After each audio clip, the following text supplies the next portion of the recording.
One of the reasons why I wanted to bring this back to this community was because it's been lost for so many years, and we haven't come together as a community to play stick games. The stick game was brought back to Grand Ronde on Wednesday, April 26th with the stick game night at Chichalu Tribal Museum and Cultural Center. Many people who attended had no experience playing the stick game, so tribal member Fabian Quinnell went over the rules. Around the Northwest, these are about the basic rules to them.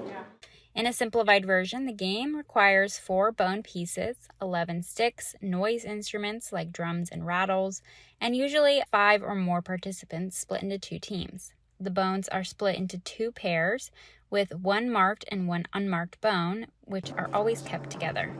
It will make more sense in just a second, but the main objective of this game is to guess which hand is holding the unmarked bone.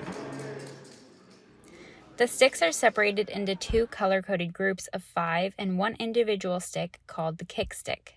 The sticks serve as a point system, and each team begins with 5 sticks. The players split into 2 teams, each team selecting a leader and assembling into rows facing each other.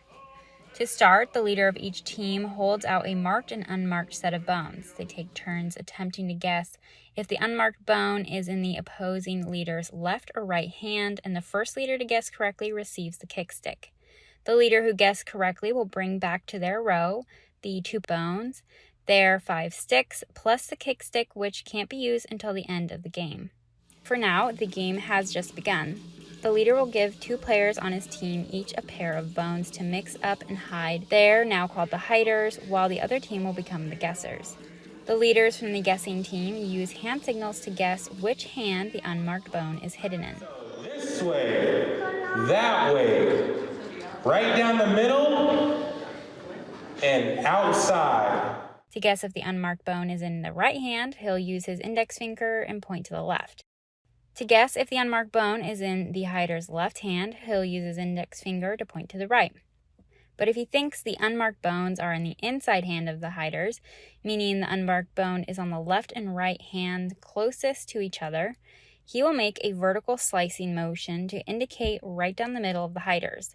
But if he thinks the unmarked bone is on the outside hands, meaning the left and right hands farthest away from each other, the guesser makes what is best described as a gun hand signal. The leader guessing where the bones are can pass off the guessing responsibility to one of his teammates by hovering a hand over their head. If the guessing team guesses wrong for both bones, they have to hand over 2 of their sticks to the hiding team. If they guess both correctly, they receive both bones, and the roles switch to them becoming the hiders and the opposing team becoming the guessers. If they guess one unmarked bone in the correct hand but not the other, they receive one of the pairs of bones they guessed correctly, hand over one of their sticks, and continue guessing for that last pair of bones. While the guessing team is guessing, the hiding team will sing and play their drum as a way to distract their opponent from guessing correctly.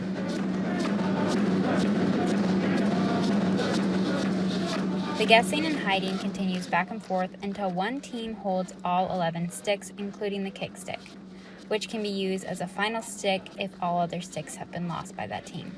During the Grand Ronde stick game night, there were almost 30 participants playing, which required 2 rows of chairs. Elders and young alike were involved and had a chance to play the stick game.